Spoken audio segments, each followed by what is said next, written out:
Sir ये जो line है जो वही वाली जिसका मैंने जिक्र किया, ये तो इमरान खान साहब का नैरेटिव था सारा। वो तो कहते थे मैंने उनको हवाई अड्डे देने से इनकार कर मतलब किया, मैं एब्सोल्युटली नॉट किया, मैं ड्रोन के खिलाफ था, मैं तालिबान के। इमरान खान साहब ने उनके हक में इतना बड़ा बयान दिया, जनाब गुलामी की जंजीरें तोड़ दी हैं। उन्होंने वाशिंगटन पोस्ट में आर्टिकल लिखा है कि अमेरिकन तो इलिटरेट है, इन्हें अफगानिस्तान का पता ही नहीं है। मुझे सारा पता है, अपना DGI से ही भेजा इन्होंने काबुल वगैरह। जन हमीद, ये फैज़ हमीद साहब, खान साहब का तो बड़ा स्टैंड क्लियर था। तो अब उनका ये कहना था, मैं सर थोड़ी सी अगर पूरा कर लूँ प्लीज़ उसका जवाब दीजिएगा।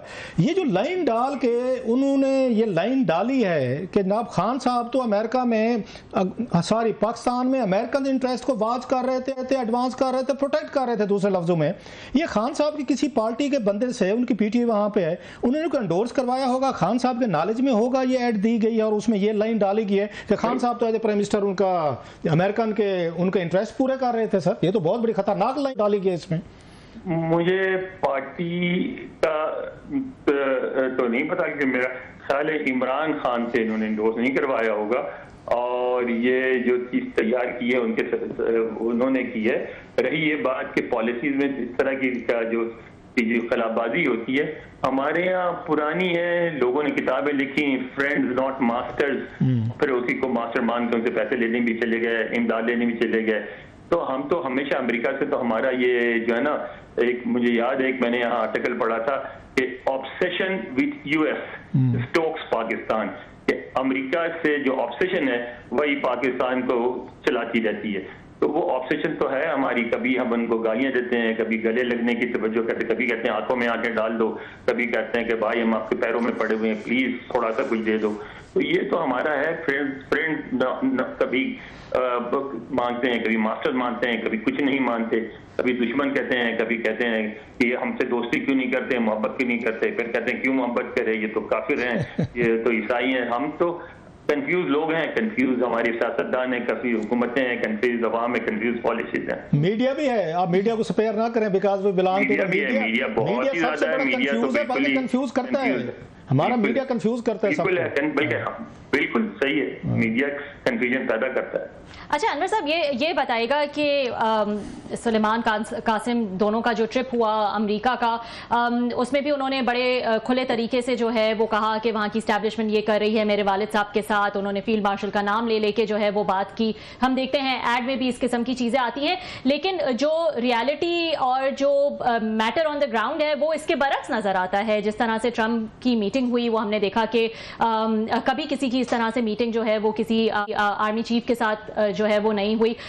उनके बारे में जो उन्होंने अल्फाज इस्तेमाल किए, तारीफी अल्फाज जो है वो इस्तेमाल किए, तो कहाँ अगर हम रियलिस्टिकली देखें तो ट्रंप एडमिनिस्ट्रेशन या ट्रंप खुद जो है वो इस वक्त किस साइड पे खड़े हैं? इमरान खान झगड़े में? जी जी बिल्कुल। मेरा ख्याल है अभी तक किसी साइड पे नहीं खड़े, किसी साइड पे नहीं खड़े। लेकिन अगर हम इस चीज को देखें कि वाजे हमें क्या नजर आता है, तो स्टेटमेंट्स इमरान खान के तो सपोर्ट में नहीं नजर आई ना ट्रंप की, लेकिन फील्ड मार्शल अभी अगेन हम ट्रंप के इक़दामात को सिर्फ अपने डोमेस्टिक पॉलिटिक्स के साथ इंटरप्रेट कर रहे हैं। ट्रंप के जो इक़दामात हैं वो अमेरिका और उनके अपने परसीव्ड इंटरेस्ट के मुताबिक हैं। इस वक्त एक बहुत बड़ा पहलू जिसको हमारे यहाँ नजरअंदाज किया जा रहा है वो ये है कि उनका इंडिया से ट्रेड डील पे झगड़ा चल रहा है। हमारी कुल तिजारत यानी $7 बिलियन है, सिर्फ इंडिया की $138 बिलियन है, और वो उससे फेवरेबल डील चाहते हैं। वो ये कहते हैं कि किसी भी मुल्क से हम ऐसी तिजारत नहीं करेंगे जिसमें सरप्लस अमेरिका के फेवर में ना जाती हो बल्कि दूसरे मुल्क के फेवर में जाती हो। तिजारत हमारे फेवर में होनी चाहिए, और वो इंडिया को मजबूर करना चाहते हैं। बहुत सारे बयानात उनके आप इस हवाले से देखें कि पाकिस्तान की तारीफ इसलिए की जा रही है कि इंडिया पर प्रेशर बंद करे। एक दूसरी बात है कि जो स्ट्रेटेजिक तब्दीली आई है, जो ईरान के साथ झगड़ा हुआ है, जो ईरान में ISK की मूवमेंट्स हुई हैं, जो हमने दहशतगर्द पकड़ के दिए हैं, जो इंडिया के साथ हमारी जंग जिसे हमने साबित किया कि पाकिस्तान कोई ऐसा मुल्क नहीं है कि जिसको इंडिया से आके खा जाए, और जिस तरह हमने रेजिस्ट किया उससे पाकिस्तान का एक प्रेस्टीज बना है। उस सारे मामलात में एक नई सूरत हाल बन रही है। आज मैंने इस पर लिखा भी है डॉन में, वो ये है कि नंबर 1 कुव्वत साउथ एशिया में, बहरहाल हमारे रीजन में, बल्कि पूरे चाइना है, नंबर 2 इंडिया है, और नंबर 3 पोजीशन पाकिस्तान चाह भी रहा है और अमेरिका भी इस बात पर राजी नजर आ रहा है, आमादा नजर आ रहा है कि पाकिस्तान की नंबर 3 पोजीशन को फिर बहाल किया जाए। तो वो उसमें उनका मुल्की इंटरेस्ट है, इसलिए वो इस तरह कर रहा है। अच्छा सर, अभी हमने ट्रेड डील आप आना था, आपने अच्छा हुआ आपने उस पर बात शुरू की। पाकिस्तान का पहले तकरीबन 9.5% के करीब टैरिफ था, अब it has been raise to 19%। में पढ़ रहा था यहाँ पे बहुत सारे हमारे जो चेंबर्स हैं, ट्रेडर्स हैं, जो एक्सपोर्टर हैं, दे वर क्वाइट वरीड कि हमें अच्छा खासा कम्पीट करना पड़ेगा। और उसमें वो समझते हैं कि वियतनाम, बांग्लादेश जो हैं अभी वो उसमें बेहतर पोजीशन में है, क्योंकि कॉस्ट ऑफ प्रोडक्शन जो है उनकी वो पाकिस्तान से बहुत कम है। यहाँ तो बिजली बड़ी महंगी है, बाकी तो छोड़ दे टैक्सेस के भी मसले हैं थोड़े से। तो पाकिस्तान की तरह सफ़र करने वाले पाकिस्तान मुतमिन होकर आए, वहाँ पे औरंगजेब साहब आए होते, डिप्टी प्राइम मिनिस्टर साहब थे, हमारे ऊपर 19 है, ठीक है, इंडिया के मुकाबले में हम बड़े खुश हो गए। अभी भी ट्रंप साहब का ट्वीट आएगा, मजीद भी हम उनको उस पर लगाएंगे, लेकिन चले इंडिया की दुश्मनी में वो अपनी जगह पे। What about us? 19% से पाकिस्तानी एक्सपोर्ट कितनी सारी हिट होने वाली हैं सर?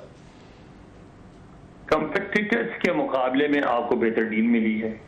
6% का एज बहुत बड़ा होता है, इंडिया के मुकाबले में आपको 6% का एज मिला है। बांग्लादेश के मुकाबले में 1% का वो उतना बड़ा फर्क नहीं है।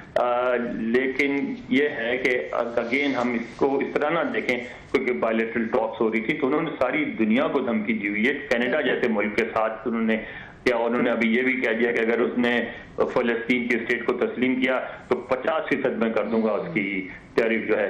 तो इस वक्त सदर ट्रंप जो है एक रोलर कोस्टर की तरह वो इस बात पे, और इससे पूरी दुनिया की मैशत चेंज होगी, इस बात पे मुसर है कि जितनी भी दो तरफा तजारत हो उसमें अमेरिका का मुनाफा हो, अमेरिका का ऊपर हैंड हो और अपर हैंड, उसको वो हमारे कहने पे चेंज नहीं करने लगे। तो इन हालात में जितनी भी फेवरेबल डील ले सकते थे उन्होंने ली, और मैं समझता हूँ कि हमारी टीम ने अच्छा काम किया। इससे बेहतर आपको डील मिल नहीं सकती। अमेरिका बिल्कुल डिफरेंट मूड में और डिफरेंट मोड में है। वो ये कहते हैं कि हमें परवाह नहीं है इंटरनेशनल मैशत रहे स्टेबल या इनस्टेबल हो जाए, बुहरान आ जाए, सब कुछ हो जाए, अमेरिका को मुनाफा चाहिए, उससे कम हम किसी बात पे राजी नहीं।